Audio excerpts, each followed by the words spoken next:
So hi, Christian. Welcome back, and we're going to pick up our interview that we started a few days ago. So some more questions from the children. How do you start to make music, to compose? I think normally I start by messing around and playing on an instrument. I guess you could call it improvising, but sometimes it's not even really improvising. It's just looking for a sound that you like.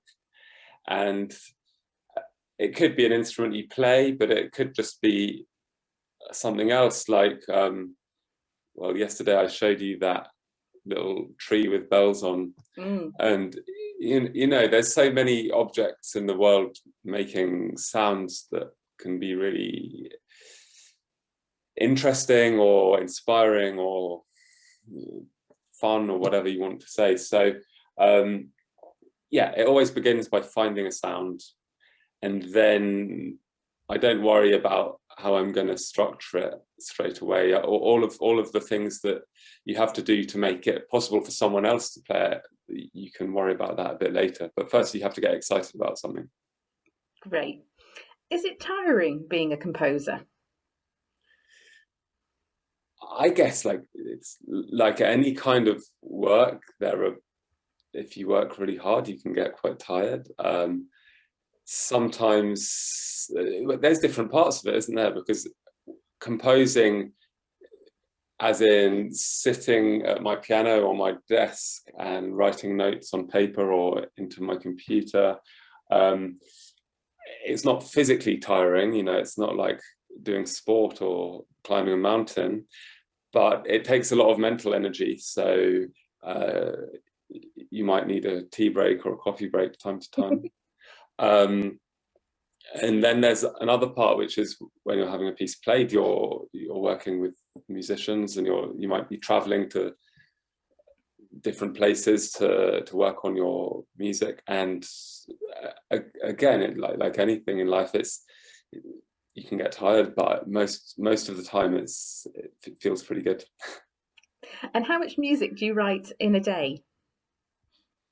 I shouldn't tell you that. Probably about most days, maybe nothing. So that it's actually a really interesting question, because it's not I don't write the same amount of music every day and eventually finish the piece. So imagine I'm writing a piece which has to last for 25 minutes, and if I had 25 days to write that piece, I wouldn't write 1 minute a day. I'd probably write no minutes for the first 15 days, but I'd be thinking about it. And like I said earlier, I'd be experimenting with the sounds, and in my head, I'd be building it up, but I wouldn't be writing it all down. And then when it's getting closer to the deadline, I'd start getting a bit worried about it. And then I'd think, okay, I really need to write this down. So then I might start making plans which help me to know what I'm doing and where I'm going. It's like you make a map before you go for a walk, Yeah. Or you plan your route on your map. And then maybe the last 5 days, I think, oh dear, I haven't got enough time to finish this piece. I better work really fast, and then I'll work really hard, and then I might write 5 minutes a day for 5 days, or I might write 1 minute on the first day, and then 2 minutes the next day, and then on the last day I might write 10 minutes. I don't know. So it normally builds up towards the end, and Deadline. So when people say to you, how long does it take to write a piece of music? The answer is normally that I don't really know. The Singing Tree, I've been working on it for 5 years. Wow. But I haven't been working on it every day for 5 years, but it's been building in my head and starting and stopping, and other pieces have happened in between. So yeah, it's a very complicated question. Yes, I can see. What do you do if you've got no ideas left? Go for a walk, do some gardening, wash the dishes, anything other than trying to find an idea. So I think if I haven't got an idea and I'm looking for an idea, I'll get frustrated, but if I haven't got an idea and I do something else, an idea might come up.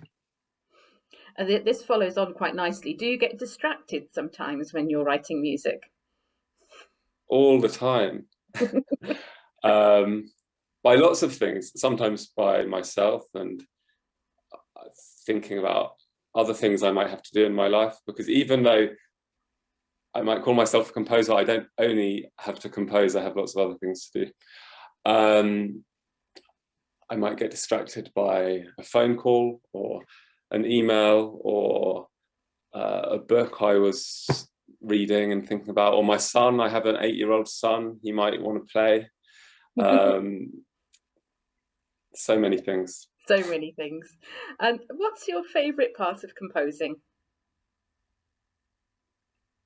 I think maybe my favourite part is the part that we had yesterday, when I've done all the hard work and it's behind me, so I've kind of forgotten a bit about what I did. Sometimes that normally after you finish a piece, there's going to be at least 1 or 2 months before you hear anything, before you have a rehearsal. So normally in that time, it goes into the back of your mind a bit, and then you come to the rehearsal and you have all these musicians in front of you and they start making those sounds, and you know, hopefully, and I think that was definitely true yesterday, it kind of sounds better than what you thought it was going to sound like when you wrote it. And that's just a really special moment. That's pretty exciting, isn't it? Just, yeah, being with musicians and making sound, that's my favourite part. And what's your favourite piece of music that you've ever written, if you can answer that?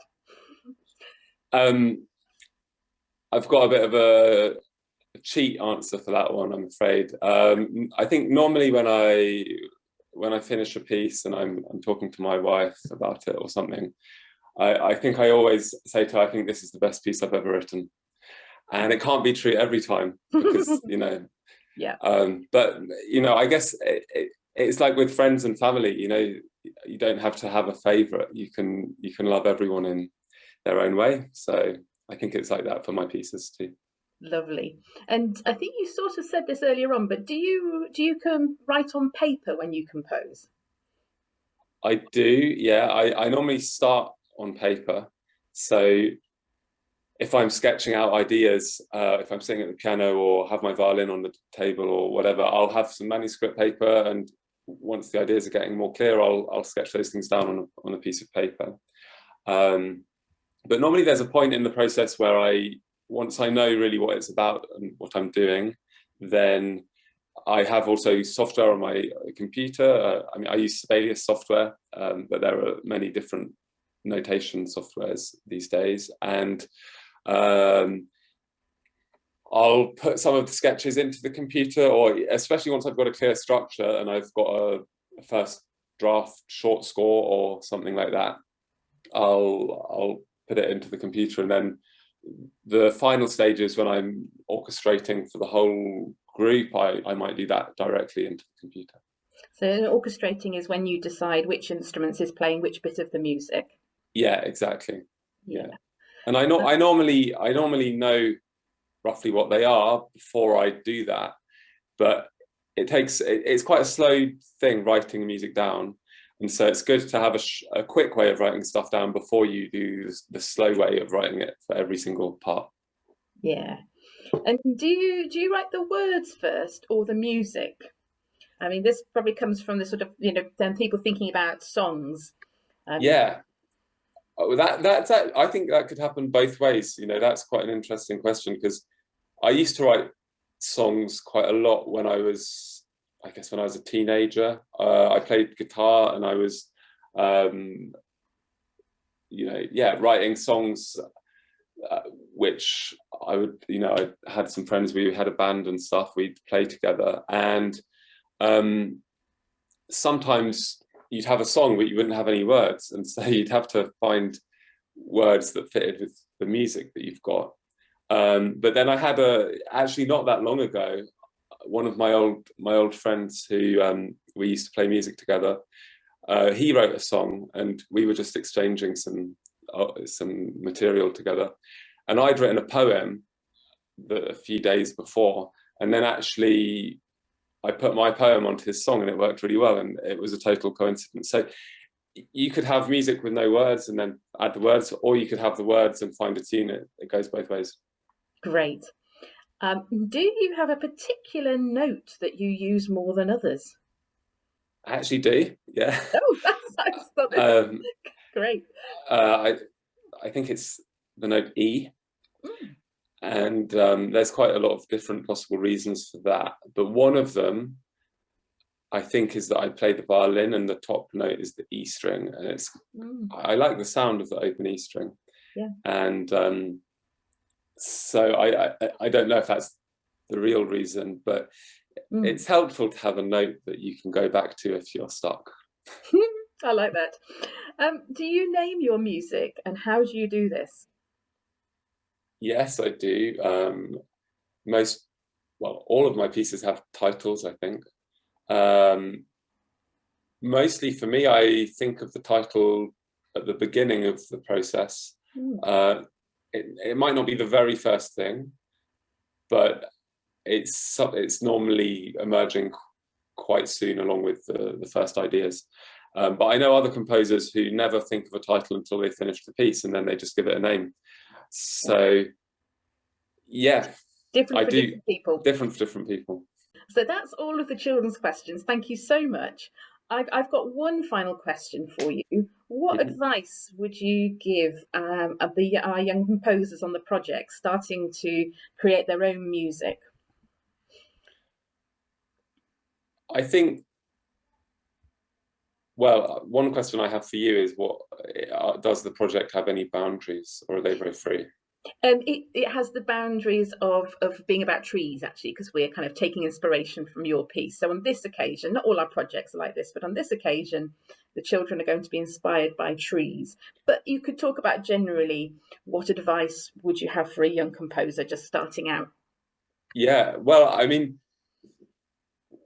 whatever the inspiration is, I think you should give yourself time to feel inspired about it before you worry about what you're going to do, because it's easy to think, or it's easy to be a bit scared about doing something you might have never done before because there's so much to think about.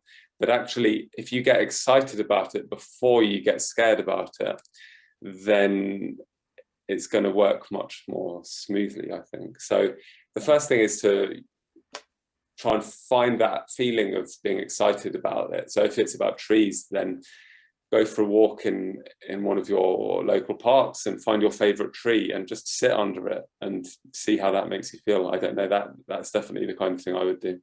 That's lovely.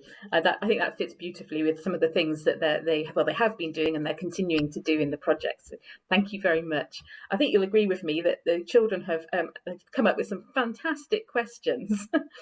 Very good. Not easy to answer. No. I'll keep thinking about them. Yes. So thank you so much, Christian, for answering your questions. We're going to look forward to hearing the piece at some point in the future.